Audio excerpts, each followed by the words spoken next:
President Biden meets Queen Elizabeth at Windsor Castle as the G7 summit comes to a close. Now the president and other world leaders are set to confront issues surrounding China and Russia in this week's NATO meeting. So for more on that, let's welcome in former advisor to Margaret Thatcher, Niall Gardiner, global business analyst Hillary Fordwich, and the author of The Coming Collapse of China, Chang. Good morning to you all. Niall, I'm going to start with you.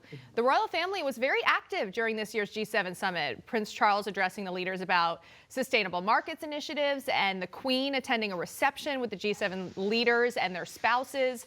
Is it typical for the royal family to be this politically involved? Well, good morning. Thank you for having me on the show today. And as you mentioned, of course, the Queen played a very prominent role in this year's G7 summit. And the Queen does play a prominent role when you have major international visitors to the United Kingdom. There's nothing unusual about that. And I have to say, the Queen's leadership has been absolutely stunning at the G7, as always. I mean, she is an incredible leader of the free world in many respects. She is a magnificent host, a magnificent representative for the United Kingdom. And so the extremely active role that you saw the Queen play over the last few days is not unusual at all.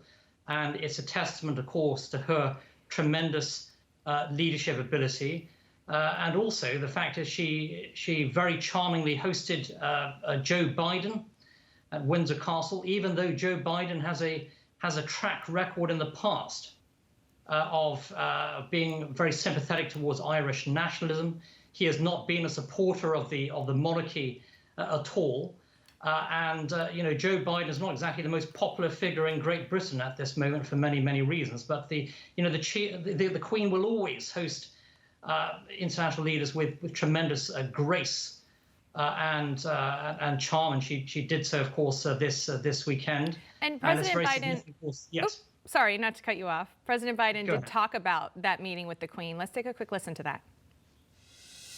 I don't think she'd be insulted, but you've met my mother. She reminded me of my mother in terms of the look of her and just the generosity. Hillary, how important is it for the President of the United States to have a relationship with the Queen, whether or not she reminds him of his mother? Well, of course, we all want, and thank you for having me back, we all want to have peace and accord. And of course, Boris Johnson and Biden have already announced that they want to have the Atlantic Charter. What's interesting about this, when he referred to his mother, in a autobiography that he wrote years ago, Biden mentioned that his mother had admonished him with her deep Irish roots, don't bow to the Queen. And of course, he didn't bow, not that recent American presidents really have, but he certainly took on the words of his mother. I would say that we know, as you mentioned earlier, about his Irish roots. I think what's very important from this meeting, just as Niall mentioned, it has shown once again the expertise of the Queen and her brilliance at handling foreign leaders and foreign heads of state. She's been doing this. Actually, people talk about the fact that she's met with 13 American presidents. At the age of 12, she actually met Joe Kennedy. So she's been doing this, you could say, meeting representatives and ambassadors from the US since she was 12 years old. I think something else that has been talked about somewhat is it's what the Queen does, and it's also what she doesn't do that's important. Of course, the Duke and Duchess of Cambridge were very prominent during this entire episode. And of course, the Duchess of Cambridge went with Joe Biden to the local school.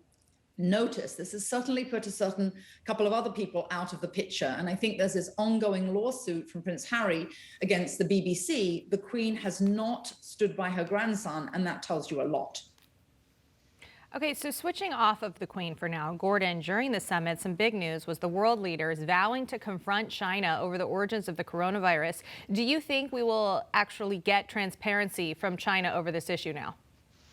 No, we won't get transparency from China, Rachel, but it might not matter because, first of all, I think the Chinese people might tell us. We've had a number of defectors, including Li Mingyong.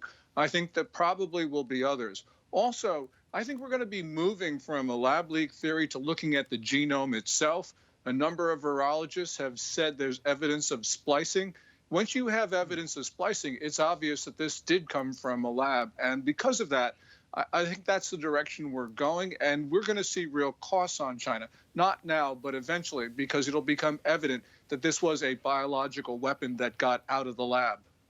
Interesting. Now, Niall, there were some differences of opinion about which countries deserve financial aid, particularly China. What effect do you think the G7 summit should have on the global economy? Well, I have to say I wasn't particularly impressed by this year's G7 summit and the global economy because, after all, the United States, which is supposed to be leading the free world, put forward a number of big government proposals, including this global minimum corporate tax. And that's not the kind of message the United States should be sending. The US should be leading the world in terms of economic freedom, in terms of advancing economic liberty, in terms of free markets. You didn't see that kind of pro-free market agenda at the G7 this year, not least because with Joe Biden's administration, you have probably the most left-wing US presidency in American history. And this is not a pro-free market US government. So I was very disappointed in terms of what came out of this year's G7 summit. I think Boris Johnson should have stood up to Biden a lot more on the economic agenda. After all, the British government is far more in favor, I think, of free market philosophy than the Biden administration. So overall, I think hugely disappointing in terms of the big picture on the global economy with regard to this year's G7 summit. And Hillary, do you think the G7 summit can bring a more inclusive economy to the world?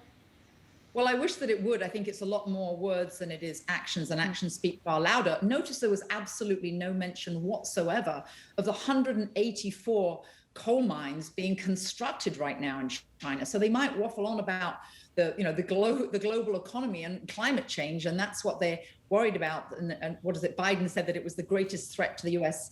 Economy in the US, so be told to him by the Joint Chiefs of Staff. Meanwhile, they all flew over there on obviously jets, and the entire entourage of SUVs for the president was flown over on yet another Boeing vehicle. So I think that there's a lot of hypocrisy that was on show here, including their spacing out for their, in quotes, family photograph because they've all been vaccinated. What was that about? We're taking a look at that right now. Yes, I didn't know that, but I don't think that you're going to see a lot of actual action come out of this, and I wish there was. In fact, it was Macron that cautioned he didn't want the wording to be too tough against China. Notice again, it was a lot of wording, but there weren't any specific actions enunciated in terms of what they will do vis-a-vis China. The one interesting thing that did come out, though, of course, was where Macron showed his ignorance of the geography of the UK when he said that Boris Johnson said to him that don't you think it would be a bit much if there was a sort of block between Toulouse and Paris? And Macron said, well, we're the same country. He didn't realize that Northern Ireland is part of the UK, demonstrated his ignorance there. Now, lots of interesting points from all three of you. Unfortunately, we're out of time. Niall Gardiner, Hillary Fordwich, Gordon Chang, thank you all for joining us this morning.